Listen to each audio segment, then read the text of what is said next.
Hello aspirants, welcome back to our channel. ఈ వీడియోలో జాగ్రఫీలోని నదీ వ్యవస్థ గురించి తెలుసుకుందాం. ఫ్రెండ్స్, జాగ్రఫీలో 13 చాప్టర్స్ ఉంటాయి కదా. డైలీ ఒక చాప్టర్ మీద వీడియో పోస్ట్ చేస్తాను. 13 డేస్లో 13 చాప్టర్స్ కంప్లీట్ చేద్దాం.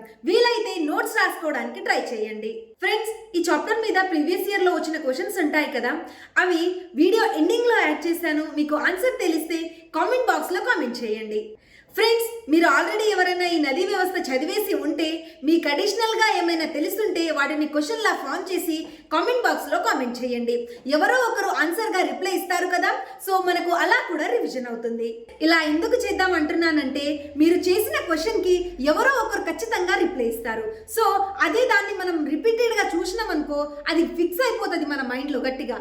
అదే క్వశ్చన్ వచ్చేసి ఎగ్జామ్ పేపర్లో వచ్చిందనుకో, మీరు ఖచ్చితంగా కరెక్ట్ ఆన్సర్ పెడతారు. ఇక టాపిక్లోకి వెళ్దామా?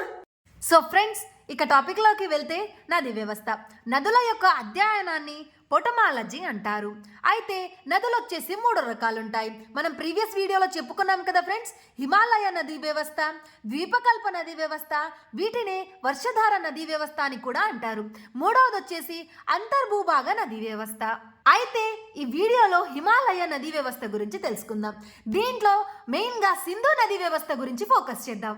సింధు నది ఇది టిబెట్లోని మానస సరోవరం సమీపంలో ఉన్న బోకర్చు అనే హిమనీ నదం వద్ద పుడుతుంది. దీని యొక్క మొత్తం పొడవు వచ్చేసి 2880 కిలోమీటర్లు. కానీ ఇది భారతదేశంలో 709 కిలోమీటర్లు మాత్రమే ప్రయాణిస్తుంది.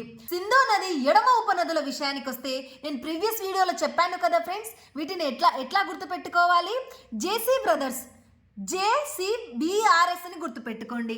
అయితే జే అంటే జీలం, సి అంటే చినాబ్, బి అంటే బియాస్, ఆర్ అంటే రావి, ఎస్ అంటే సట్లెజ్. అండ్ అడిషనల్గా ఈ 3 ఉంటాయి, కానీ ఈ 5 అయితే చాలా ఇంపార్టెంట్ ఫ్రెండ్స్. కానీ ఇవి కూడా ఒకసారి చూసుకోండి. జస్కర్, సోహన్ అండ్ నుబ్రా. అయితే ఈ ఆర్డర్ విషయానికి వస్తే రావి అనేది పైకి వెళ్తుంది అండ్ బియాస్ అనేది కిందికి వచ్చేస్తుంది. సో ఫ్రెండ్స్, సింధు నది యొక్క ఈ 5 ఉపనదులు ఉన్నాయి కదా, వీటిని మ్యాప్ ద్వారా ఎక్కడ పుడతాయి, ఇండియాలో ఎలా ఎంటర్ అవుతాయి, ఏ నదిని కలుపుకుంటుంది, ఇవన్నీ వెళ్ళి సింధు నదిలో ఎలా కలుస్తాయి, ఏ ఉపనది పెద్దది అండ్ ఏ ఉపనది ఎక్కువ నీటిని తీసుకెళ్తుంది అనేవి చాలా క్లియర్గా ఎక్స్ప్లెయిన్ చేస్తాను. ఈ వీడియోను ఎండ్ వరకు చూడండి. సో ఫ్రెండ్స్, ఈ 5 ఉపనదులు ఉన్నాయి కదా, ఇవి సింధు నదికి ఎడమ ఉపనదులు అవుతాయి. అయితే సింధు నదికి కుడి ఉపనదులు కూడా ఉంటాయి ఫ్రెండ్స్. వాటిని ఒకసారి చూద్దామా? సో ఫ్రెండ్స్, సింధు నదికి కుడివైపున గల ఉపనదులు ఏంటో చూద్దామా? మొదటిది గిల్లిట్, షోక్, కాబూల్, హూంజ్, ద్రాస్, సిగర్, గార్తంజ్, సర్దు, ఖుర్రం, టోచ్, జూబ్ గోమల్. ఇవి సింధు నదికి కుడివైపున గల ఉపనదులు. ఇవంతా ఇంపార్టెంట్ కాదు ఫ్రెండ్స్, ఎగ్జామ్ పాయింట్ ఆఫ్ వ్యూలో అంతగా రావు. కాకపోతే దరిద్రం కొద్దీ అడిగినా అడుగుతారు. సో ఒకసారి చూసుకోండి. దీంట్లో ఒకటి గుర్తుపెట్టుకోండి, షోక్ నదిని యార్ఖండ్, ఉదయఘర్ మరియు కారకోరం ప్రాంతాలలో ద రివర్ ఆఫ్ డెత్ అని అంటుంటారు. ఇప్పుడు మనం సింధు ఉపనదుల గురించి మ్యాప్ ద్వారా నేర్చుకుందాం. ఫ్రెండ్స్, దీనికంటే ముందు నేను ఒకటి చెప్తాను, దాన్ని గుర్తుపెట్టుకోండి. అయితే జీలం నది అండ్ రావి నది చీనాబ్ నదిలో కలుస్తాయి. అండ్ బియాస్ నది వచ్చేసి సట్లెజ్ నదిలో కలుస్తుంది.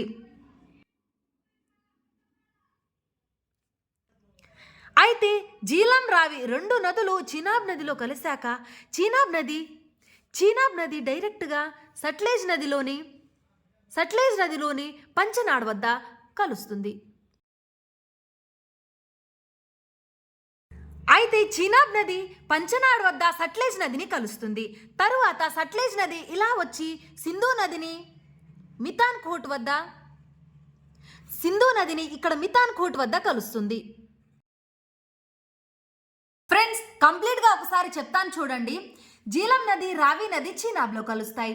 అండ్ సట్లెజ్ నదిలో బియాస్ నది కలుస్తుంది. ఏంటి ఫ్రెండ్స్, బియాస్ నది వచ్చేసి సట్లెజ్ నదిలో కలుస్తుంది. అయితే సట్లెజ్ నది ప్రవహిస్తున్నప్పుడు చీనాబ్ నది పంచనాడ్ వద్ద సట్లెజ్ నదిలో కలుస్తుంది. అయితే ఫైనల్గా సట్లెజ్ నది చీనాబ్ నదిని కలుపుకొని మితాన్కోట్ వద్ద సింధు నదిలో కలుస్తుంది. ఫ్రెండ్స్, హిమాలయ నదీ వ్యవస్థల్లో ఫస్ట్ సింధు నది గురించి తెలుసుకుందాం. అయితే సింధు నది చైనా ఆక్యుపైడ్ టిబెట్లోని మానస సరోవరం దగ్గర పుడుతుంది. ఎక్కడ పుడుతుంది ఫ్రెండ్స్? మానస సరోవరం.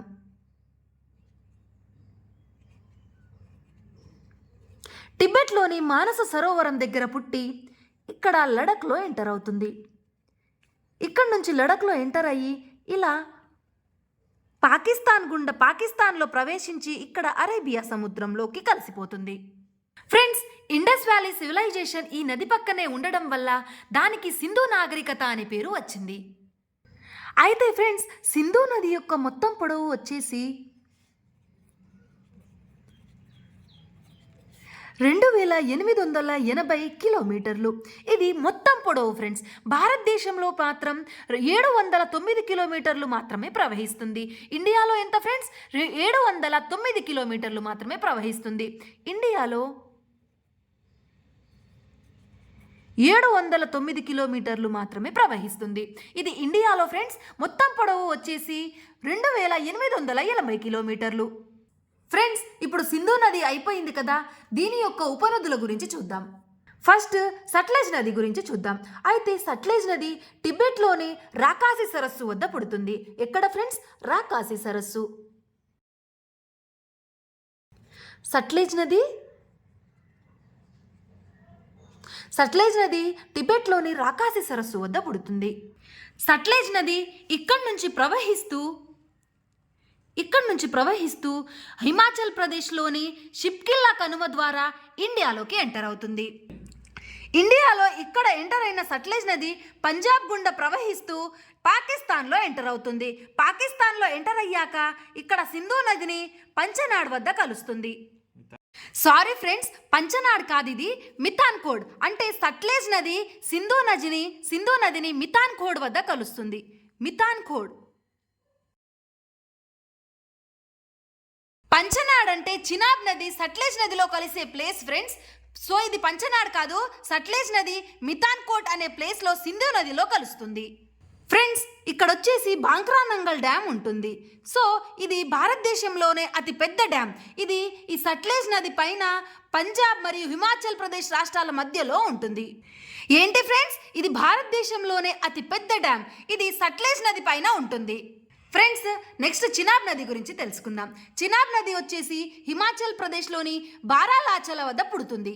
హిమాచల్ ప్రదేశ్లో పుట్టిన చినాబ్ నది ఇలా జమ్మూ కాశ్మీర్ గుండా ప్రవహిస్తూ పాకిస్తాన్లోకి ఎంటర్ అయ్యి తరువాత పంచనాడ్ వద్ద సట్లెజ్ నదిలో కలుస్తుంది. సో ఏంటి ఫ్రెండ్స్? ఇది పంచనాడ్. చినాబ్ నది సట్లెజ్ నదిలో కలిసే ప్లేస్ను పంచనాడ్ అంటారు. సో ఏంటి ఫ్రెండ్స్? చినాబ్ నది బారాలాచల వద్ద పుడుతుంది. హిమాచల్ ప్రదేశ్లోని బారాలాచల వద్ద పుడుతుంది. ఇది జమ్మూ కాశ్మీర్ గుండా పాకిస్తాన్లోకి ఎంటర్ అయి పంచనాడ్ వద్ద సట్లెజ్ నదిలో కలుస్తుంది. ఫ్రెండ్స్, నెక్స్ట్ ఉపనది వచ్చేసి జీలం నది.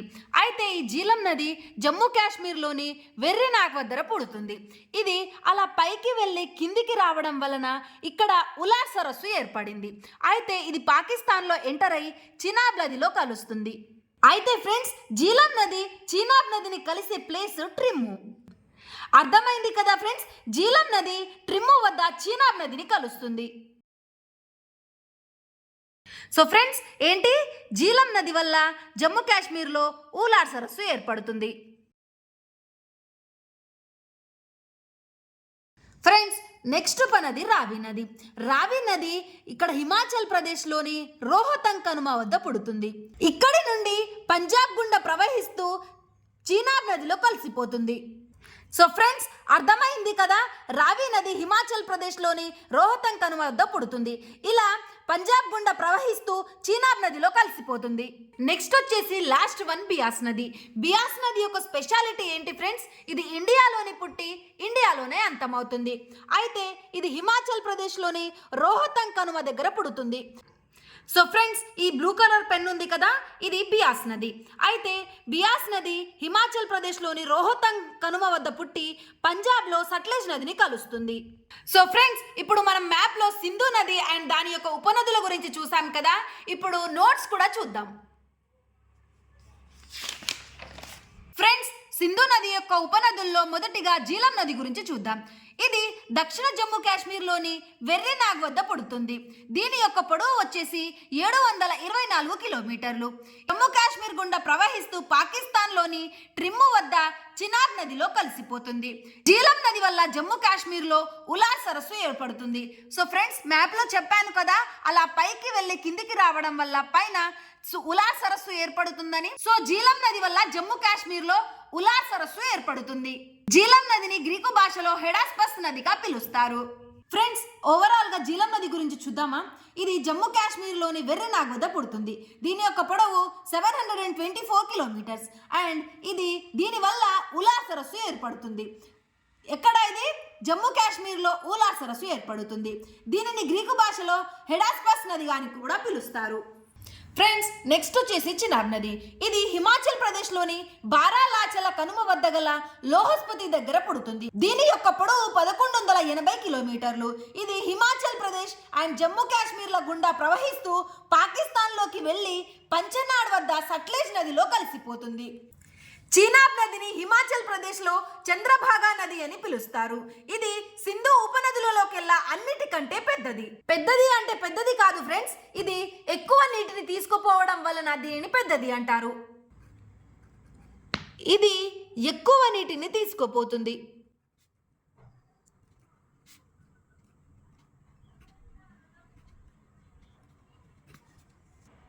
చంద్ర మరియు భాగా అనే ఈ రెండు నదుల కలవడం వలన చినాబ్ నది ఏర్పడుతుంది.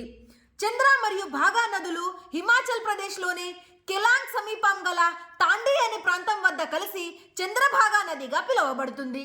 సో ఏంటి ఫ్రెండ్స్, చంద్ర అండ్ భాగా అనే రెండు నదులు కలవడం వలన మనకు చినాబ్ నది ఏర్పడుతుంది. దీనినే మూన్ రివర్ నది అని కూడా అంటారు. నెక్స్ట్ వచ్చేసి రావి నది. ఈ నది హిమాచల్ ప్రదేశ్ లోని రోహతంగ్ కనుమ వద్ద పుడుతుంది. దీని యొక్క పొడవు 725 కిలోమీటర్లు. ఇది హిమాచల్ ప్రదేశ్ పంజాబ్ల గుండా ప్రవహిస్తూ పాకిస్తాన్ లోని రంగపూర్ వద్ద చినాబ్ నదిని కలుస్తుంది. రావి నది భారత్ పాకిస్తాన్ల మధ్య కొద్ది దూరం సరిహద్దుగా ప్రవహిస్తుంది.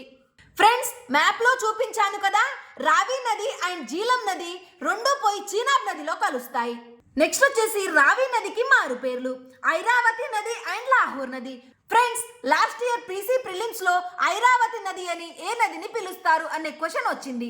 సో ఫ్రెండ్స్, ఈ రెండు పేర్లను గుర్తు పెట్టుకోండి. రావి నదిని ఐరావతి నది అని, లాహోర్ నది అని కూడా పిలుస్తారు. నెక్స్ట్ వచ్చేసి బియాస్ నది. ఈ నది హిమాచల్ ప్రదేశ్ లోని రోహతంగ్ కనుమ వద్ద పుడుతుంది. దీని యొక్క పొడవు 460 కిలోమీటర్లు.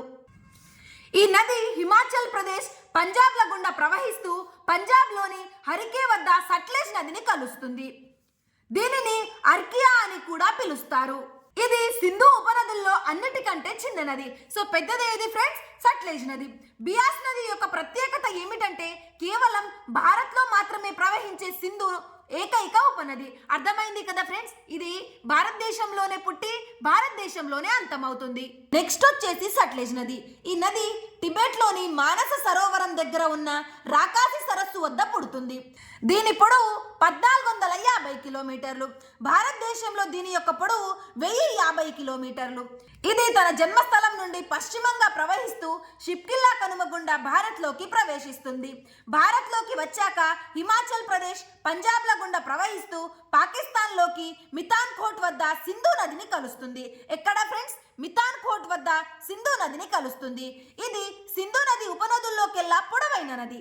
సట్లెజ్ నదిని టిబెట్ లో లంగ్చెన్ కాబబ్ అని పిలుస్తారు. సట్లెజ్ నది ప్రవహించే దేశాలు ఏంటి ఫ్రెండ్స్? China, India, Pakistan. ఎక్కడ పుడుతుంది ఇది? చైనాలో పుట్టి ఇండియాలోకి వచ్చి తర్వాత పాకిస్తాన్ గుండా కింద అరేబియా మహాసముద్రంలో కలిసిపోతుంది. ఫ్రెండ్స్, ఇవి కూడా గుర్తుపెట్టుకోండి.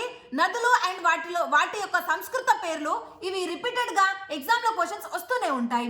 అయితే జీలం నది పేరు సంస్కృత భాషలో వితస్తా, చీనాబ్ నదిని అస్కిని అని, రావి నదిని పరుష్ని అని, బియాస్ నదిని విపాస్ అని, సట్లెజ్ నదిని సదుర్ది అని పిలుస్తారు. ఇవి ఎలాగైనా గుర్తుపెట్టుకోండి ఫ్రెండ్స్, వీటి మీద ఎగ్జామ్స్ లో రిపీటెడ్ గా క్వశ్చన్స్ వస్తూనే ఉంటాయి. నెక్స్ట్ నది అండ్ మారు పేర్లు. సింధు నదిని సింగికంబన్ అని కూడా పిలుస్తారు. జీలం నదిని హెడస్పస్ అని, చీనాబ్ నదిని చంద్రభాగా అని కూడా పిలుస్తారు. తెలుసు కదా ఫ్రెండ్స్, ఇది చంద్ర అండ్ భాగా అనే నదుల కలయిక వల్ల ఏర్పడుతుంది కాబట్టి దీనిని చంద్రభాగా అని కూడా పిలుస్తారు. అండ్ రావి నదిని ఐరావతి అని, లాహోర్ నది అని కూడా పిలుస్తారు. బియాస్ నదిని అర్గేకియా అని, సట్లెజ్ నదిని లంగ్చన్ కబాబ్ అని పిలుస్తారు. నెక్స్ట్ వచ్చేసి నదులు అండ్ వాటి జన్మస్థానాలు. అయితే సింధు నది మానస సరోవరం దగ్గర పుడుతుంది. జీలం నది జమ్మూ కాశ్మీర్లోని వెర్రినాగ్ వద్ద పుడుతుంది. చీనాబ్ నది బారాలాచల కనుమ వద్ద గల లోహస్పతి దగ్గర పుడుతుంది. రావి నది రోహతంగ్ కనుమ దగ్గర పుడుతుంది. బియాస్ నది బియాస్ కుండ్ దగ్గర పుడుతుంది. సట్లెజ్ నది రాకాసి సరస్సు వద్ద పుడుతుంది.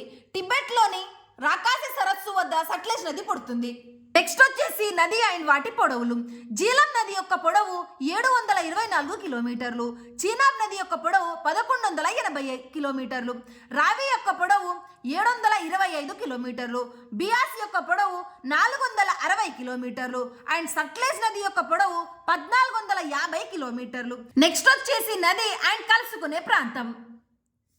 సింధు నది కరాచీ, జీలం నది ట్రిమ్ము, చీనాబ్ నది పంచనాడ్, రావి నది రంగపూర్, బియాస్ నది హరికే అండ్ సట్లెజ్ నది మితాన్కోట్.